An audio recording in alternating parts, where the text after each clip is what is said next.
The Communication Workers Union represents BT staff, and its Deputy General Secretary, Andy Kerr, joins me now. Andy, welcome. Thanks, Ian. Now, BT has offered staff a payment of £1,500, which it says amounts to between 3 and 8%, depending on your salary, in terms of a pay rise. Now, you've rejected that. What do you want instead?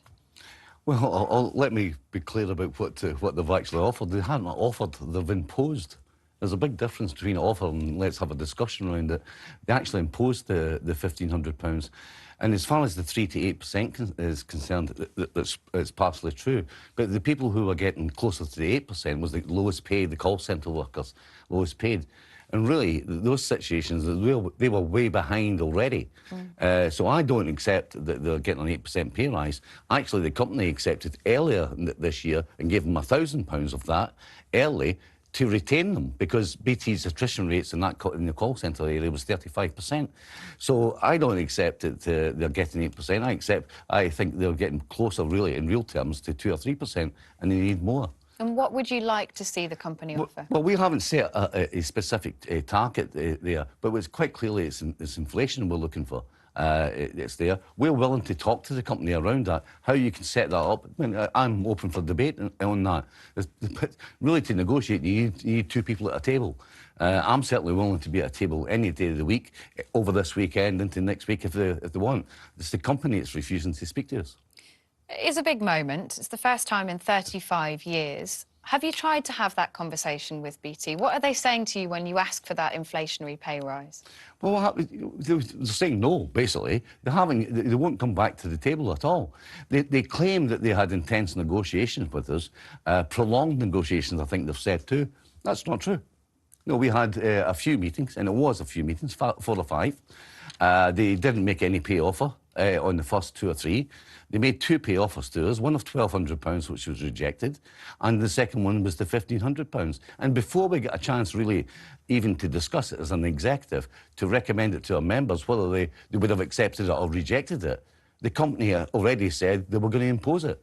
And they've made it quite clear that they don't want to come back to the table to discuss it. So that's why we're in these strikes today. And you've said that there are some members of staff in the company who are having to use a food bank. And I think a food bank has been set up in a call centre. Yes. Is that correct? Yes. Yeah. They call them community pantries.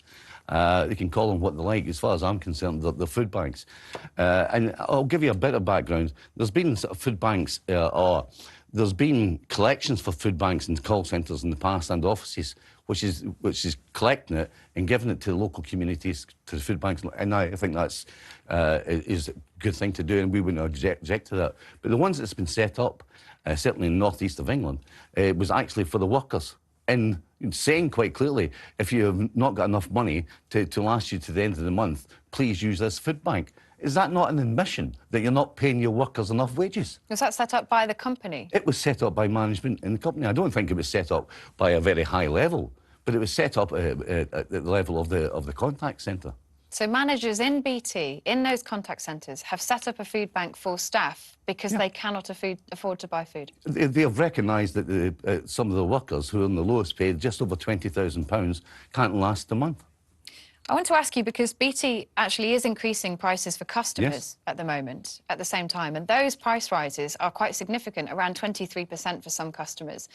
Given where things are with you asking for a pay rise here, do you think that customers should vote with their feet and leave the company, find another provider to show that they are dissatisfied and not happy? Well, no, I wouldn't necessarily argue that, because one of the things, obviously, I want for my members in BT is job security.